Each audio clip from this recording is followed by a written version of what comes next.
Je suis content de pouvoir être avec vous ce soir pour vous parler de la transformation d'école et de cette dynamique pédagogique.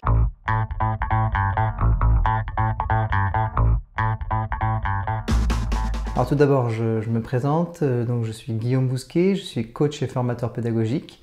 J'ai enseigné pendant 13 ans dans l'éducation nationale en France et puis suite à des événements personnels, notamment le décès de mon épouse, eh bien, j'ai arrêté l'enseignement. Puis dans les années qui ont suivi, je me suis relancé dans la pédagogie, mais du côté de l'enseignant et du côté de la formation.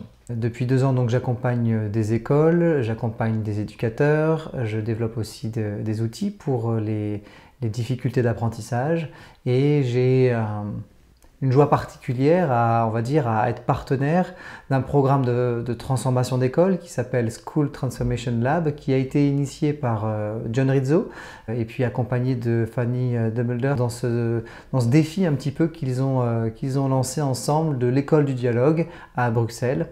Voilà, je vais avoir l'occasion de vous en parler un peu plus en détail de cette transformation d'école. Vous voyez de manière un peu assez surprenante, c'est que dans le titre de cette présentation, eh bien, il y a non pas le mot autonomie, mais il y a le mot empowerment. Et j'aurais pu tout à fait mettre le mot autonomie, ça aurait été plus parlant, va-t-on dire. Et pourtant, le mot empowerment est bien plus riche. Pour une raison simple, c'est que empowerment nous parle de l'autonomie, mais dans ces deux aspects, c'est-à-dire à la fois l'état d'autonomie que l'enfant acquiert petit à petit, c'est-à-dire les étapes dans lesquelles il avance au niveau de l'autonomie, et puis en même temps la réalité de ce qu'est l'autonomie, c'est-à-dire un processus permanent. L'autonomie n'est jamais quelque chose que l'on a atteint, c'est quelque chose vers lequel on tend, c'est quelque chose dans lequel on grandit, c'est une chose dans laquelle on grandit chaque jour. Alors nous allons découvrir, je vous propose de découvrir un petit peu dans cette présentation ce que c'est que cette transformation d'école et comment avancer vers cette autonomie collective, cette autonomie on pourrait dire la plus complète possible. Je vous propose de parler maintenant de l'enseignement à proprement parler dans ce cadre de la transformation d'école. Pour parler de l'enseignement, j'ai envie de vous demander quelle est votre vision du travail d'un enseignant. Est-ce que votre vision, c'est que l'enseignant doit expliquer ce qu'il faut faire? C'est-à-dire, est-ce que l'enseignant doit enseigner? Ou alors, est-ce que l'enseignant doit créer un environnement où les étudiants apprennent? Alors vous allez me dire, c'est peut-être pas antinomique. Certainement. Mais ce n'est pas la même chose. Et je vous propose justement de voir un peu plus en détail ça. Parce que quand l'enseignant explique ce qu'il faut faire, les élèves reçoivent. D'accord? Les élèves sont en posture de réceptacle, de l'information, du savoir, de la méthode, etc. Voilà, on est dans cette dynamique-là. Quand ça, c'est quand on est face à cette attitude, cette posture d'enseigner, expliquer ce qu'il faut faire. Alors que quand on est dans cette posture, dans cette vision de enseigner, c'est créer un environnement où les étudiants apprennent, eh bien, on va du coup pouvoir développer davantage l'autonomie collective et les élèves ne vont plus recevoir quelque chose. Les élèves vont devoir prendre quelque chose. Ils vont devoir aller chercher le savoir, aller chercher les informations, aller chercher les savoir-faire pour les développer. Donc, on passe du mode « je reçois » au mode « je vais prendre », je vais chercher les choses. Vous voyez qu'on est d'un côté passif, l'élève est passif quand l'enseignant enseigne, et l'élève est actif quand l'enseignant crée un environnement où les élèves vont apprendre. Donc ça, c'est un élément important. Et pour cela, pour illustrer ça, vous voyez, j'ai mis cette petite image que j'aime bien, hein, cette idée du gavage finalement, du gavage cognitif, du gavage intellectuel.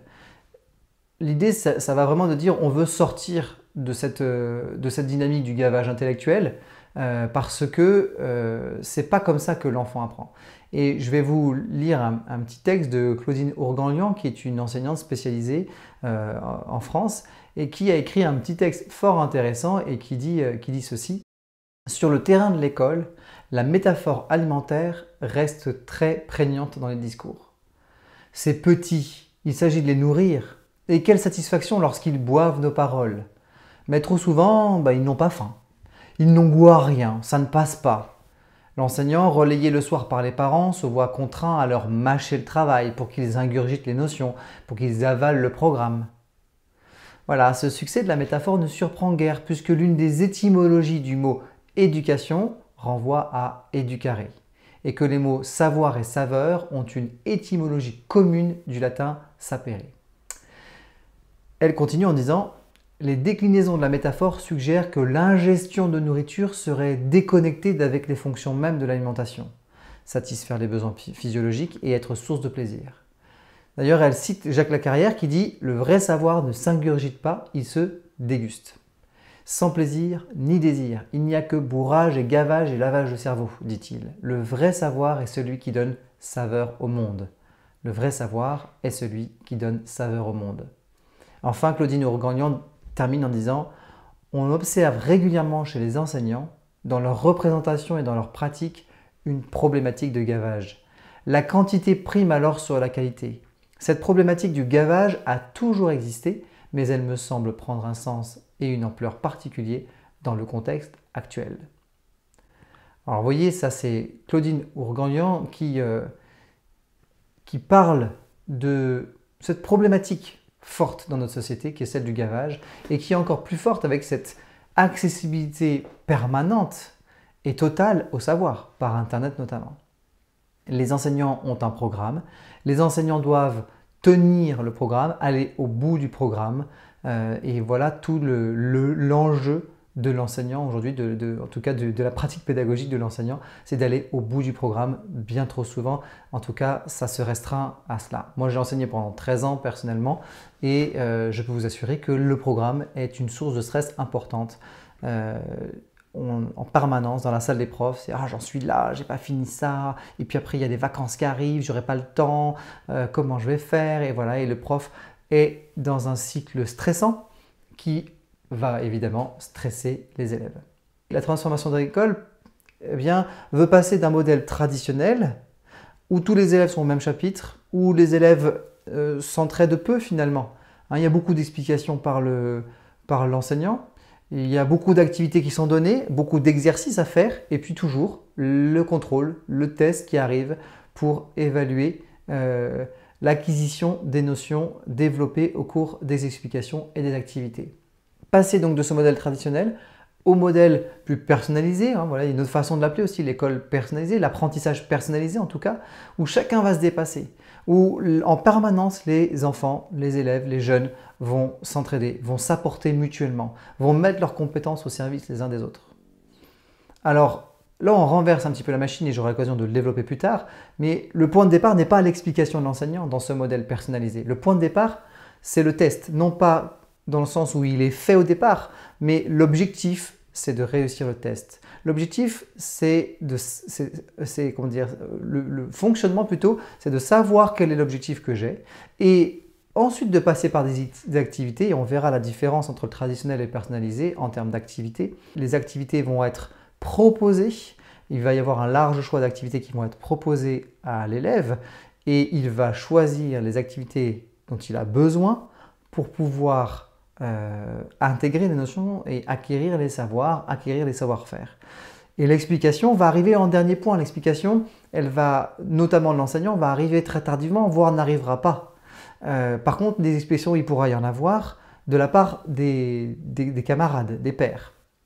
Donc on va passer d'une organisation très rigide, donc ici symbolisée par la couleur rouge, vers l'autre extrême qui est l'organisation opale où on est dans cette dynamique de l'entraide, on est dans une systémie de recherche d'équilibre par rapport à l'interaction entre les différents individus et où la place de chacun est repensée en fonction des besoins de chacun. Alors voilà pour ce parallèle justement, voir l'évolution vers laquelle on va en termes d'organisation quand on parle d'école transformée. Quelques piliers de l'organisation opale, c'est la couleur, le nom qui est donné à cette organisation qui est vraiment dans le côté qui est la plus aboutie, dans le côté personnalisé. Attention, personnaliser ne veut pas dire que l'enfant est seul, on est bien dans une idée d'autonomie collective. Quand on parle, quand on parle d'autonomie en transformation d'école, on est toujours dans un regard sur l'autonomie collectif. Donc, quelques piliers. Un des piliers, c'est que le professeur arrête d'expliquer. Voilà. Et puis, cette citation de Charles Pepinster qui dit « Toute explication qui dispense de chercher empêche d'apprendre ». Donc, le professeur arrête d'expliquer parce que le but, c'est que l'enfant, c'est que l'élève aille chercher. Rappelez-vous, l'enfant va aller prendre ce qu'il y a à prendre. On va arrêter de le mettre en posture de celui qui reçoit, de réceptacle. Alors, on peut dire que le cerveau reste un réceptacle de savoir, de connaissance, mais c'est la démarche qui change. Donc, le professeur va arrêter d'expliquer. Le deuxième pilier, c'est l'entraide. Très important en école transformée, c'est-à-dire qu'on va mettre en place le climat nécessaire pour que les élèves puissent s'entraider, pour qu'ils puissent travailler ensemble. Pas l'un qui travaille à la place de l'autre, mais qu'ils puissent mettre leurs compétences les uns au service des autres. Ça, c'est quelque chose de très important comme accent et comme pratique au niveau de l'école transformée. Nous allons aussi, dans l'école transformée, mettre le focus non pas sur les moyens, mais sur les objectifs. C'est-à-dire que dans une classe traditionnelle, dans une classe dite bureaucratique, eh bien, que se passe-t-il? L'enseignant indique aux élèves le chapitre sur lequel il travaille, il indique le numéro de la page et puis les exercices à faire. Parfois même tous les exercices sont donnés aux élèves et les élèves doivent faire tous les exercices. Les exercices sont corrigés ensuite généralement par l'enseignant la plupart du temps. Et puis, après, il y aura le contrôle. Là, on va mettre l'accent non pas sur les moyens, c'est-à-dire sur tous ces exercices, on va mettre l'accent sur l'objectif. Le but, c'est de voir l'objectif. Mon objectif, c'est d'apprendre à maîtriser, c'est de maîtriser plutôt l'addition. Comment je vais faire pour maîtriser l'addition? De quoi ai-je besoin pour maîtriser l'addition? L'enseignant va utiliser toute son expertise pédagogique, il va faire preuve encore plus d'expertise pédagogique puisqu'il va sélectionner des exercices pertinents, il va sélectionner des vidéos pertinentes et il va les mettre à disposition. Elles ne vont plus être imposées, mais elles vont être mises à disposition. De cette manière, eh bien, l'enfant est davantage dans une pratique active. Autre élément important, eh bien, autre pilier, c'est l'erreur instructive. C'est-à-dire que l'on part du principe que pour pouvoir apprendre, il faut se tromper. Et l'erreur est fondamentale parce que c'est à partir de l'erreur de l'enfant qu'il peut se mettre en place notamment l'entraide. Je me suis trompé, je n'ai pas réussi à faire tel ou tel exercice. Il y a eu un drill, ce qu'on appelle un exercice d'entraînement qui s'appelle les drills dont je parlerai plus tard. Et le drill va me permettre de comprendre que « Ah mais ça en fait, je n'y arrive pas du tout, je ne suis pas du tout rapide, je ne maîtrise pas telle ou telle notion, j'ai besoin d'aide. » Et donc, l'entraide va pouvoir être possible à partir de ce moment-là où on part du principe que l'erreur est une bonne chose. Et c'est valable pour un test. Si l'élève pense être prêt pour un test et qu'il se trompe, dans le sens où il ne parvient pas à atteindre les 80%, qui sont nécessaires pour pouvoir évaluer le fait que le test est acquis, que les notions sont comprises, eh bien, ce n'est pas un problème. Il va pouvoir repasser ce test-là autant qu'il en a besoin. Alors évidemment, on va éviter qu'il doive le repasser 10 fois, on va l'accompagner pour cela, mais il peut le repasser de manière ainsi à ne pas se retrouver en permanence mis en difficulté et ne pas perdre confiance en ses capacités. C'est-à-dire que tu as échoué à ce moment-là et cet échec va te permettre de rebondir et d'aller chercher ce qui te manque et de pouvoir comprendre ce que tu as besoin de travailler. Alors que évidemment dans le système classique, le test n'est pas réussi, la plupart du temps, eh bien, on passe à autre chose. Et d'ailleurs, quand on reçoit sa note et quand on corrige le test, le contrôle, eh bien, il y a déjà plusieurs jours, voire plusieurs semaines qui sont passées et on est déjà rentré dans un autre chapitre et on n'a plus le temps de revenir et puis la motivation surtout de revenir sur ces notions qui ne sont pas intégrées. Et puis, de cette manière, les lacunes s'accumulent. Dans l'école transformée, les lacunes ne peuvent pas s'accumuler. Autre pilier, le feedback immédiat. C'est en lien avec ce que je viens d'évoquer notamment. Sidney Alvarez dira, je vais vous mettre en gros pour le voir, plus le retour est proche dans le temps de l'erreur, plus l'action corrective sera efficace et intégrée de manière pérenne. Donc ça, c'est un élément très important, très intéressant d'ailleurs, c'est que en école transformée, on va faire en sorte que quand l'élève fait un exercice, quand l'élève donne une réponse à quelque chose, il puisse très rapidement, presque immédiatement, avoir le feedback, le retour sur la justesse de sa réponse, la pertinence de sa réponse, etc., la précision de sa réponse.